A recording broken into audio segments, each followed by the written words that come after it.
Okay, so here is the beginning of chapter 4, and we're going to be talking about our nth roots, like square roots, third roots, fourth roots, nth roots, radicals, and rational exponents. And remember, the word rational always refers to fractions. So we have our fractions as exponents. So what's happening here is when we have it in radical form, so this number here, that's called our index. This is the index. So the fifth root of 32 to the fourth power, that's our power. We can rewrite it in as rational exponents in exponential form. So here I take my power of 4. Now, oh, that should have been a 5 right here. This should have been a 5. Got to go back and fix that for your paper. So when we sit there and rewrite it into rational exponents, our index is the denominator. So this is the index, this is the root, and then the top one is your power. So I take my base, my 32, and I raise it to the 4/5 power. So that's what's happening there, 4/5. So then in any case that we have, so here we have our index, that's the index. This here is our power. If there's no power, it's always assumed to be the number 1. So right here, we have our power m. See, then our power 1 over m, our index, and then c is raised to the mn power. So this is our power, and this turned out to be the index. Okay, and then the same thing, if I have it raised to the power, 729 raised to the power of 5/6, so I have a rational exponent. So my denominator is the index, see, so I have my index, and then my 5th is my power, so then I can have it write it as this one. Now this one too, we can rewrite it also as the 6th power, and then I have 729, and I can put my 5th power right there. My 6th root, I think I said 6th power. Then we have 729 to the 5th power. So either the power can go outside the parentheses or it can go inside with the 729. So either way.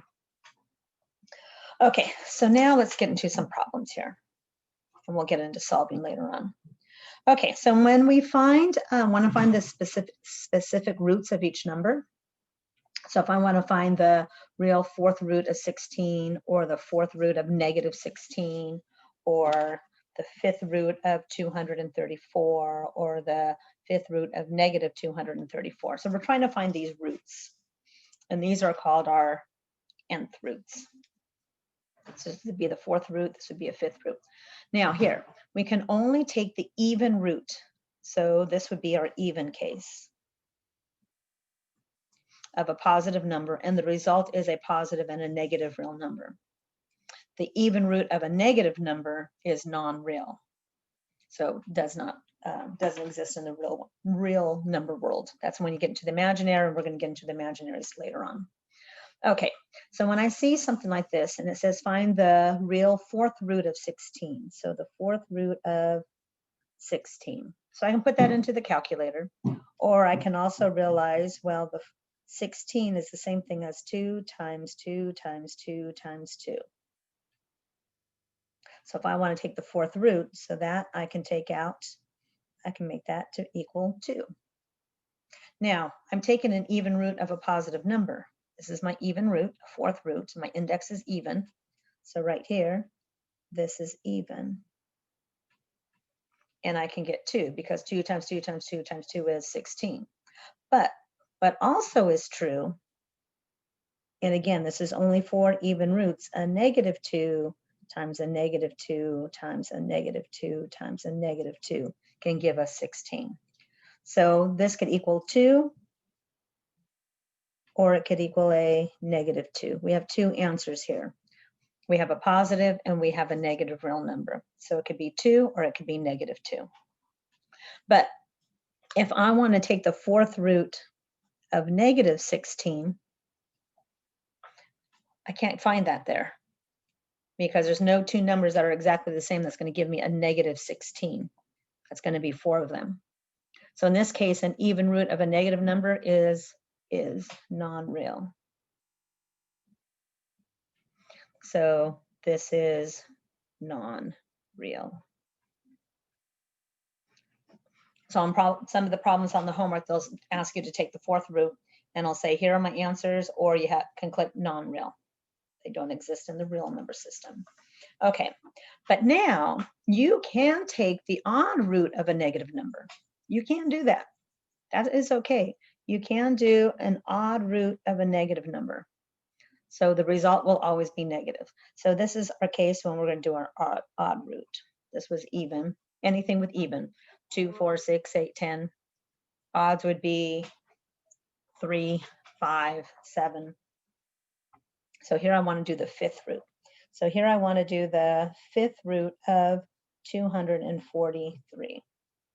So then on this case, 243, the 5th root of 243. So if I go through and I can go turn it on, and if I want to do the 5th root,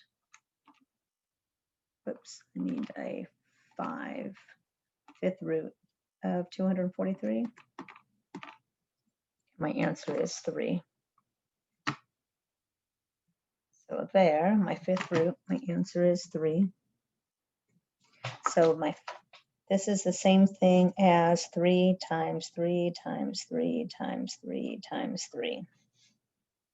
1, 2, 3, 4, 5. So I have 5 of them. So this is equal to 3. There's my answer. If I want to do negative 3, negative 243. Now, if I do negatives in here, so now I'm going to jump to this one, because if I have the 5th root of negative 243, well, that is a negative 3 times a negative 3 times a negative 3 times a negative 3, 1, 2, 3, 4, times a negative 3, which is just going to give me negative 3. Here I don't have 2 answers. I only have 1. Because if I had the negatives in here, then it would give me a negative 243, because a negative times a negative times a negative times a negative times a negative is going to be negative. So here I only get 1 answer. 1 answer for the positive and 1 answer for the negative. On my even roots, though, this one I'm going to get 2 answers, a positive and a negative. But if I want to take the even root of a negative number, this is non-real. Does not exist in the real number system. Okay, so be careful with all those kind of problems on the homework. Where do you need 2 answers? Do you need 1 answer? Is your 1 answer going to be positive? Is your 1 answer going to be negative? Or maybe it does not exist. Okay, let's go to this next part. Okay, so here I just gave you again how to take a problem into radical form and change it into exponential form, or if we go from exponential form and we take it into radical form. You should be able to rewrite your terms in either way of doing these problems. Okay, so here, let's first go about simplifying.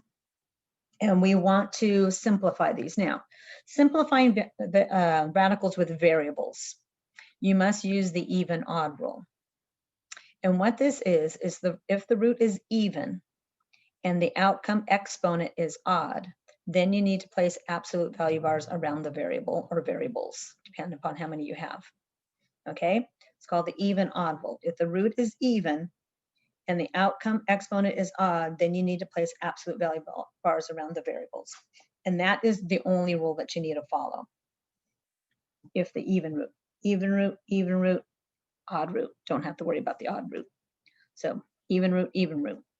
Okay, so if I want to do the 4th root of 16 x to the 8th power. So here I have, this is the same thing as 16 x to the 8th raised to the 1/4 power, right? So this is also the same thing as 16 to the 1/4 power and x to the 8/4 power. So what's 16 to the 1/4? So again, or the fourth root is 16.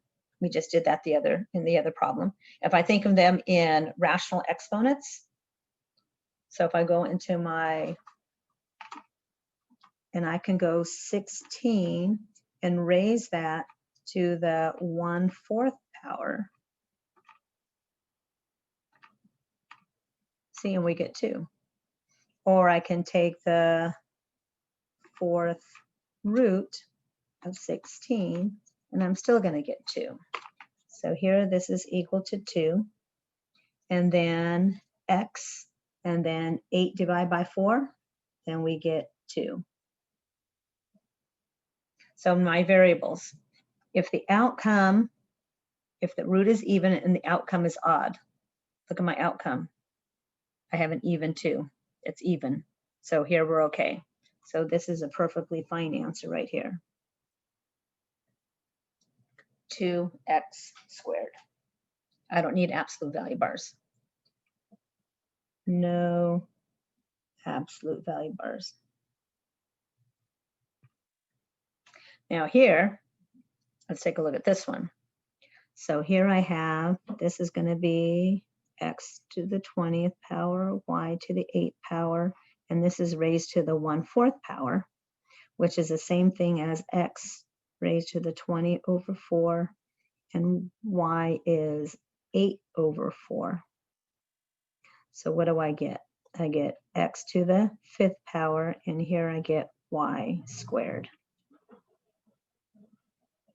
So this is an even root, and I have an odd exponent. Just on the 5 though, the x to the 5th power, not the y squared. So I need to place absolute value bars around the variable or variables. So in this case, this one needs absolute value bars, x to the 5th power. This is an even, and this outcome was even. This one here is even, but this outcome was odd, and this one was even because I had 2 variables to look at. So my odd one needs the absolute value bars. Now, this is an odd root. Odd root, doesn't matter. You don't have to worry about absolute value bars. No absolute value bars are necessary here. So I can just go ahead and do my 5th roots. So in this case, I have my 32 to the 1/5 power, and I have my x raised to the 15 over 5.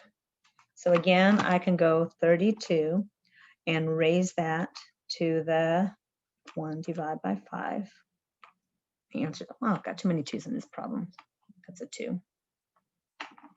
So, and then x, 15 divided by 5 is 3, and there's my answer there. Okay. So when you're doing your homework on these problems, just take a minute to think about what this all represents and what they want you to do. And if it says absolute value bars, maybe you need them, maybe you don't need them. So it just depends on what's given to you when you simplify these problems. Now, then you're going to get to problems where it says use rational exponents to simplify, then write your answer in radical form. Assume all variables are non-negative real numbers. So guess what? You don't have to, absolute value bars are not necessary. Absolute value bars not necessary, because they're telling us all the variables, we're going to assume that everything is non-negative, which means it's positive. So that's okay. So we don't have to worry about the even odd rule in this problem, these problems here. Okay, so use rational exponents to simplify. So this means this is 27 raised to the 1/9 power. Now here's something that I thought was a little bit confusing, because if you go through and you put 27 raised to the 1 divided by 9.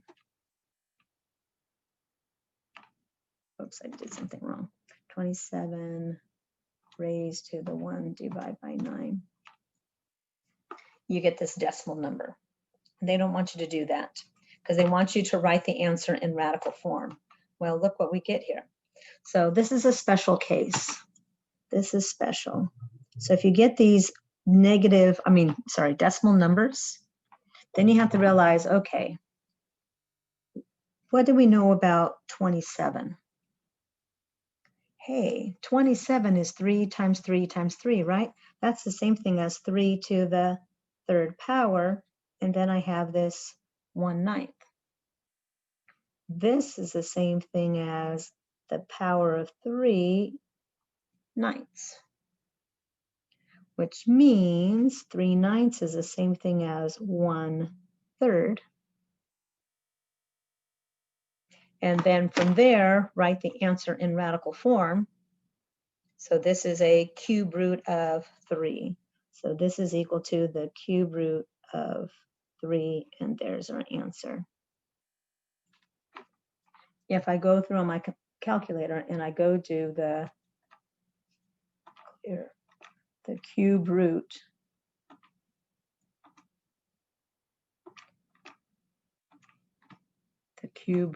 of 3, that was the same decimal number as 27th to the 1/9 power.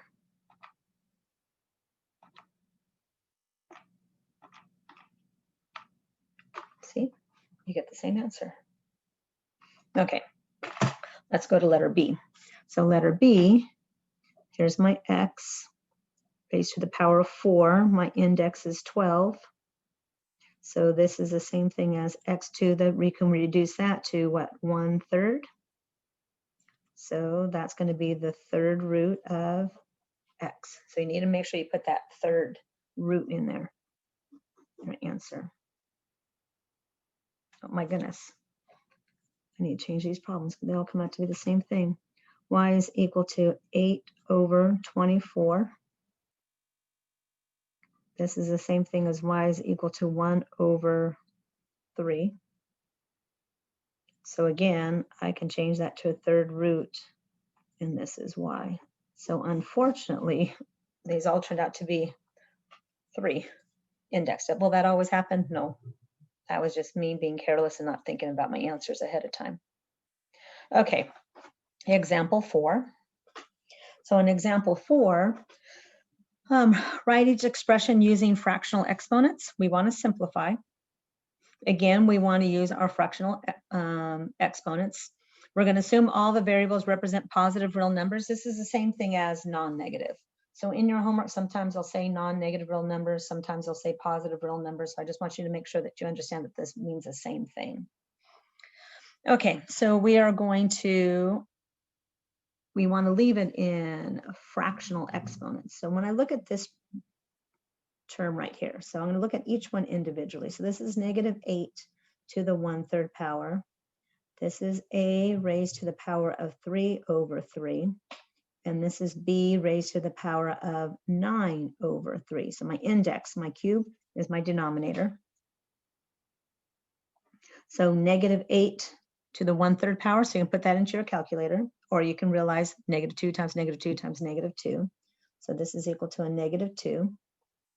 A to the power of 1, which I don't have to write the power of 1, and b to the power of 3, and there we have our answer. Now it's starting to get a little bit easier. On this one, so here we have 256, and then that's raised to the power of 1/4, x to the power of 12/4, and y to the power of 24/4. Just rewriting the expression. Now from here, 256 to the 1/4 power. So again, I'm going to grab my calculator. 256 raised to the 1/4 power. Some people might say 0.25. So that's 4. 4 times 4 times 4 times 4 is 256. So that is equal to 4. X, 12 divided by 4 is 3. Y 8 divided by 4 is 6. Now, just to let you know that if we were following the even odd rule, we'd have to use it in this one, because see, it's an even index. And look, power of 3, that's odd, so I would need absolute value bars. But since it said, assume all variables represent positive numbers, we don't have to worry about that. Okay, if there's no index number, that's understood to be a square root, right? So here I have my 25 to the 1/2 power, 10 to the, x to the power of 10 divided by 2. So here we have an index of 2 that's understood to be there because that's a square root. So the square root of 25 is 5, or 5 to the 1/2 power, 25 to the 1/2 power is 5. And then 10 divided by 2, that gives us 5. So there's my answer for that one. And we have all those. So we simplified them by putting them into our rational exponents, our fractions, and then we simplify the fractions. Okay, last set of problems. Solve the equation. So if I want to solve this, I need to get the x all by itself. So here I'm going to divide by 9, divide by 9. So 1,125, clear. 1,125 divide by 9. And we get 125. So what do I have? I have an x to the 3rd power is equal to 125. Okay. So then I have to take the cube root. So here I'm going to take a cube root, and here I'm going to take a cube root. So when I'm solving this, what's going to happen here, the cube root of x cubed is just going to be x. Because if I think about that, that's going to be 3 over 3. Here, this is 125, and I can think of this as 1 over 3. So there's 2 ways I can think of it. Think of it in terms of radicals, taking the cube root, my rational exponents. So if you don't know what the cube root of 125, on your calculator, you can go 125 raised to the 1/3 power, or you can do the cube root of 125. Either case, you should get an answer to equal 5, and there's our answer there. On this one, so first thing I'm going to do is divide by 10, divide by 10. So now I'm going to get my x to the 3rd power is equal to 27. So again, I need to solve for x. I need to get the x all by itself, so I need to get rid of this power of 3. So that means I can take a 3rd root, and here I take a 3rd root. Or I can think of this as 3 over 3. And this is equal to 27 to the 1/3 power. Either way, I'm going to get x to equal, the cube root of 27 is 3. You can put that into a calculator, and you can check the answer. Now this one's going to be a little bit different because this is an even root. This was an odd root. This was an odd root. This one is an even root. So now here, when I divide this by 5, so 6,480 divided by 5, you get 1,000. So here's my x to the 4th power is equal to 1,296. So now if I want to do my 4th root,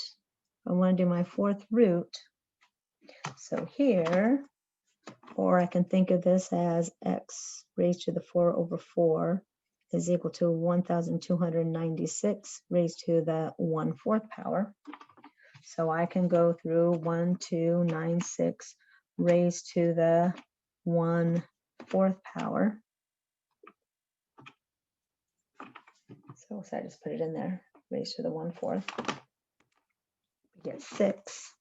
So this means x is equal to 6. Now, think about this. So that means that this is 6 times 6 times 6, 1, 2, 3, 4, 5, 6. That will equal that 1,296, right? 6 raised to the 6th power Oops, what happened there? Oh, fourth. 6 of them, there's 4. I don't know why I said, getting confused myself, sorry about that. So because it's the 4th power, that means 6 times 6 times 6 times 6. 6 raised to the 4th power is equal to 1,296. Now, but if you think about multiplying, I can multiply this by -6 times a -6 times a -6 times a -6. That only happens with the evens. So here I can get a 6 or I can get a -6, plus or minus 6. That only happens for the even ones. You get this positive and negative answer. Odd ones, don't have to worry about it. Even, you're going to get 2 answers. So even, you have 2 answers. 1 positive and 1 negative. Okay, so there is the notes. And so with that, you should be able to get through your 1.4 homework. Okay, good luck.